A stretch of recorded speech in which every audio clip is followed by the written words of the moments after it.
All right, Des. Thank you so much for your time. I know you're quite busy and juggling quite a few things always at the same time. Thank you for your time. Thanks, Surico. It's always a pleasure, my friend. I've been following your interviews and the things you do online and your work for quite a few years now.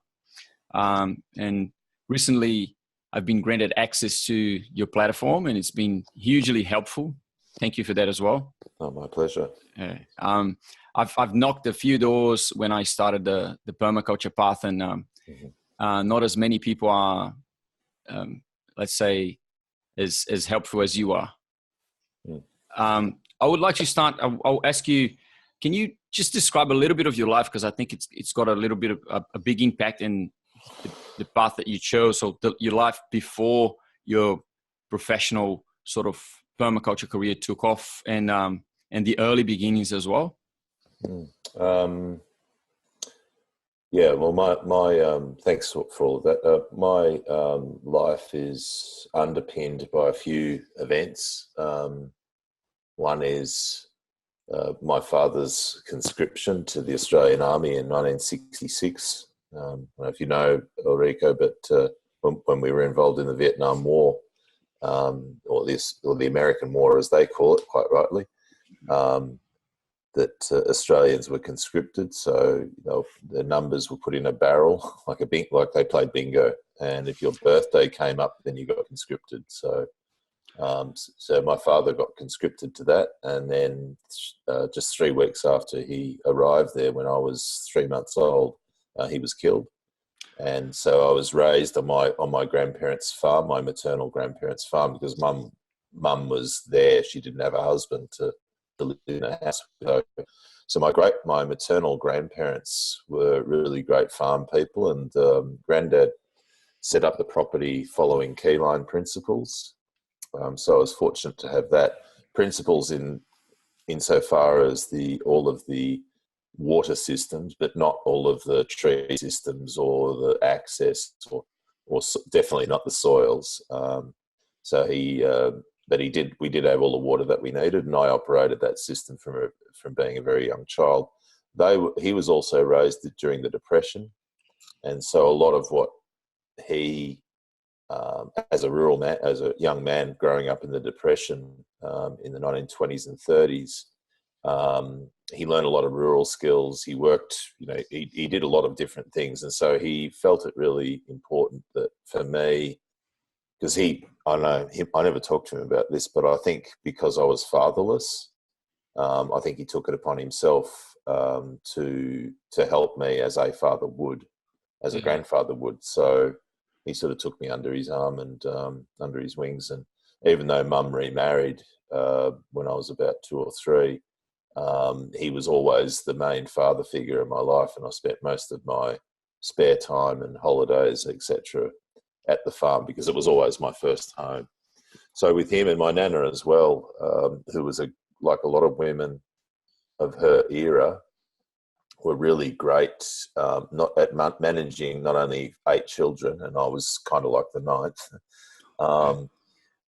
She was a grandmother at 44 with me, so quite young, and she was a really great home economist. She used to preserve all of her own food. They made their own soap together from all of the animals that we killed. Had a really great garden. Used to cycle all sorts of things, so there was a lot of that going on, and family and being prepared was a very, very big ethic in our family. Always having enough, even though you didn't have monetary wealth. Yeah, it's amazing to me. Thank you for that. I've come from a similar sort of story. My grandfather was from the Communist Party in Brazil, and he was chased when the dictatorship that kicked in 64. Yeah. So I was partially raised in a farm, and the scenario is pretty similar, although I'm just a little bit younger. It's the same thing. There's a whole bunch of things that today would be considered as hard labor, and for them was just normal. Oh, yeah. I never saw it as hard labor, although I've got a bit of a sore back today from yesterday. Granddad used to, with my cousins, who were all younger than me, he'd always play them he'd always play us off each other and say, "Oh, you're stronger than this one." And of course, if he said that, then you'd try to outdo each other or lift a heavier log or do something stronger. But I don't think my back is in as good a condition as it could be at my age for that reason. But I do what I can. And all the computer work as well doesn't help, does it? No, it doesn't. No, that's probably more responsible. I shouldn't sling my grandfather for that. But that was all a big thing, and then and really formative. And I always will honour Nana and Granddad for that, and my mother as well, because she was part of that too. As a very young woman, she was only 21 when she had me, or just turned 21, which is really young for a person to have a child especially these days. And to go, she lost her husband, and all of it's hard work. I know this happens all the time, and your heart just goes out to people when they have these things happen to them, because you know what it's like yourself to an extent. But I would say the other thing that was big for me was, I was never good at school. I always turned up, but I never was good at it. And when I left school, I travelled around Australia and became involved in hospitality. And I think that was a really good thing. It just happened, it wasn't planned. It just happened because that was a convenient job for someone who didn't have any qualifications, was waiting tables and all of that sort of thing. And I found myself because I was raised to be polite, I was always raised to say, please, thank you. Good manners. And just have good manners. Then that went a long way in hospitality. And got you a little bit in the kitchen as well, didn't it? Well, yeah. Ultimately, I did get in the kitchen, and but I was qualified as a chef de rang, which is a fine dining chef. Ultimately, so cooking in a tuxedo with my assistant, my commie, and the big flambés and the wallahs with the cloches, and it was a lot of fun. It's one of those things that people ask me what sort of job I'd have. I just loved that job. It was theatre. It was very theatrical. But the important thing about that, Ulriko, was that I was working with at that time Australia's youngest executive chef at an international hotel in Tasmania, Brett Hanson.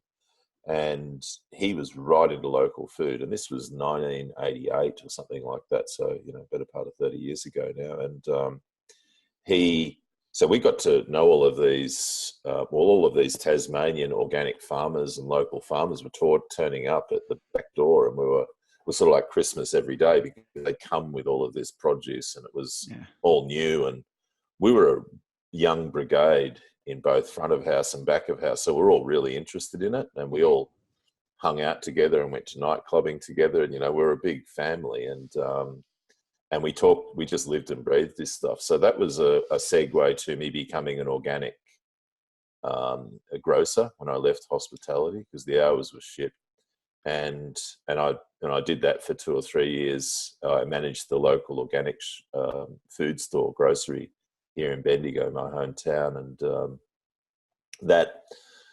I was out with farmers all of the time. And here in central Victoria, it's one of the epicenters of organic production in the world, and it was then, it still is. And so I was further exposed to all of these farmers, and I found that farmers were using me as a vehicle to get information about what other farmers were doing. And that's really subtly where my consulting career started.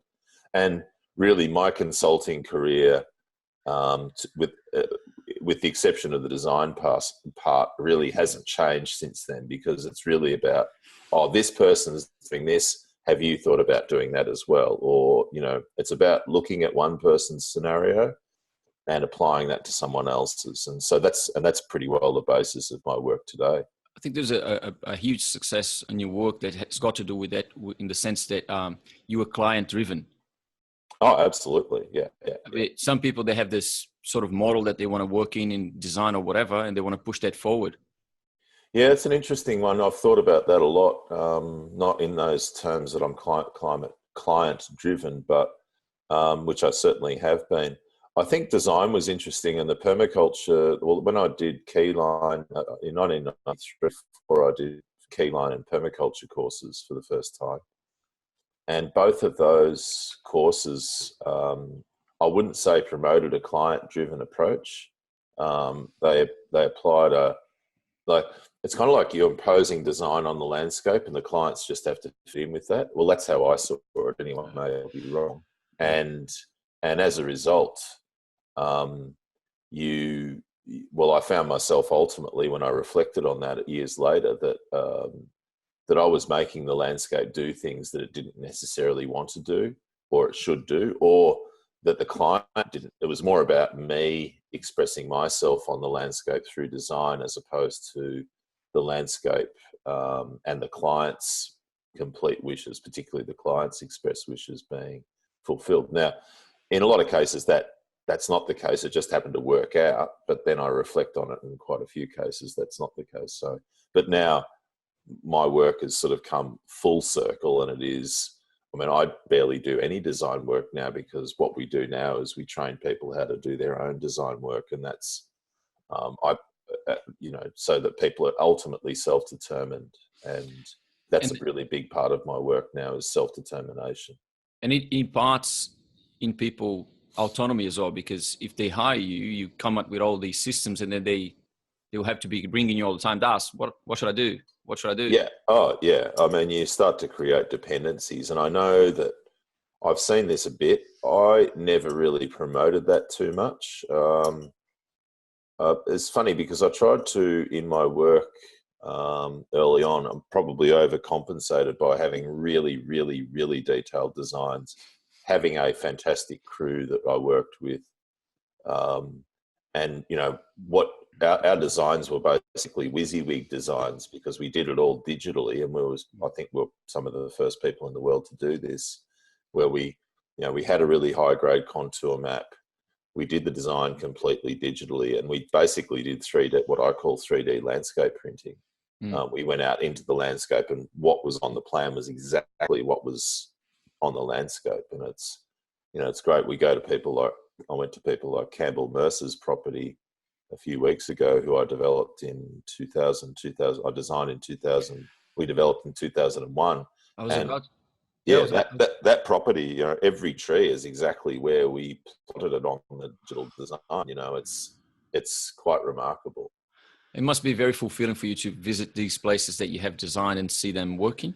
Yeah, well, I suppose this is the thing. I was saying this to Campbell the other day. I said, "Oh, geez, I really have nostalgia for those days, because we had a good team. We were going out doing all of that work, but it was still not what I'm talking about today. It wasn't self-determined. So much of what we're doing now is putting it all on the client. And I still wonder, what's the business model there for doing what you used to do, where you are the designer developer. I think when I reflect on that a bit, I think that we could certainly work with a client to have the design outcomes put up to a point, because they may not necessarily have all the digital skills and that's where I think, it's like a house design. You go to a draftsman with your sketch, and then the draftsman's got the CAD skills to do it. Now, who's going to build that for you? Well, you may well be an owner builder, but you might still need an electrician to come in, and that's kind of the way I look at this.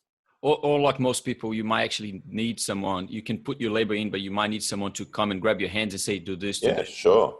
Yeah. So that's what I think. I think the next phase of my life, because we're full-time carers of my mother-in-law. So I think when that phase changes, she's 95, then I'll be looking at potentially doing that again, because there is a tremendous amount of fulfillment in going out into the landscapes and walking through them. I'm signing up for it. Need helpers? I'm in. Yeah. I don't think I'll have any problem getting anyone to help. No, you won't. But I'll fight my way too. Look, and it's interesting that you position yourself like that, because you've actually spent time with some of the greatest people in permaculture. So in a way, there's a depart from that imposing design way of working, and there's a depart as well in like I say, you're very client driven, whereas most of the not all of them, but most of the permaculture pioneers, they were very kind of they imposed their will, they imposed their design. It was very like strong people, and you spent time with all of them, and somehow came out different on the other end. Can you talk a little bit about that? Yeah, well, I still see it. Every designer, I think, has their signatures, and in some ways, you can. Well, I can see, because a lot of people don't realize. I spend a bit of time vicariously looking at other people's work. I do that because I'm genuinely interested. Just like I look at, I've got books on landscape architecture, and I really enjoy looking at the work that people do. I love looking at Capability Brown's portfolio and so on, because I'm trying to go, why did they do this? So there's that sort of thing. But I do see, unfortunately, a lot of folks go and put these signature structures on the landscape. The swale phenomena, for example, out of permaculture is a real classic. You can't, and it's kind of sad, because it undermines the great value of permaculture when people do that, because they're putting all of these structures in without really contemplating A, what their hydrological effects are, B, what the effect on the pocketbook is, and how where's the return on investment for the client, and C, just how they could actually be working on the effects, not the causes of the need to even have a swale. So there's just one example, but I look at that and I go, gee, you could do better. And I see a bit of myself in that from years gone by, where, again, you're imposing your will on the landscape, as opposed to getting in a three-way relationship with you, the landscape, and the client. And I find that, it's like a few people out there that I look at in the permaculture space, that they just cannot help themselves from doing particular things, particularly with earthworks, and that if they don't do it, then that doesn't make it. It's not Instagrammable, it doesn't make for a good photo, Whereas, and this is the thing that I sort of came to realize, I probably, especially when I started to really get into holistic management, and even before that, just started to really heavily question the whole value of less is more. And that took me back to some of the earlier writings of Masanobu Fukuoka, who I read when I was 18 or 19, and took his doing nothing proposal fairly seriously. But when I reflected on that later, I thought, well, actually doing nothing is sometimes the best thing that you can do, and applying a management sense. So this is where I came to the point where I said, well, look, a lot of people take a big D development approach as opposed to a big M management approach. And the big M management is stuff that you can't necessarily see. It's maybe the increased root volume of grasses that you have in the landscape, which are sequestering carbon and infiltrating water at a level that no swale can even compete with. It's the lack of cost that you've just imposed on your client. It's maybe getting some social tweaks in their relationships, which are going to ultimately make them happier. It might be some financial stuff. It might be just a bit of wire, and it might be just a bit of water pipe, and that's all that's required. And it might be a tree. It might be a tree here and there, or trees here and there. But you don't necessarily have to go the big wow straight up. I think that taking an approach where soil carbon is going to be soil carbon development is going to be the byproduct of your management, and time, if that's where if that's an outcome of that time, as opposed to lots of things, bright shiny lights, then that to me is in most cases is a much more feasible outcome. Yeah, I've thought about that, and I have a background in community development, and in community development, you learn that if you come from if you do a top-down decision making, whatever program you're implementing tend not to work. Yeah. And then, so when I started studying these things, I was having a look at it as well, and what I found, I think it complements what you're saying, is that people started copying permaculture institutes, and the institute, the way that they were found to demonstrate a lot of things, not necessarily because they needed to, but the technique needed to be there. Yeah. And people, and then someone in a farm that didn't need that many features would go around and say, "Oh, I need all that because otherwise it's not permaculture," or something like that.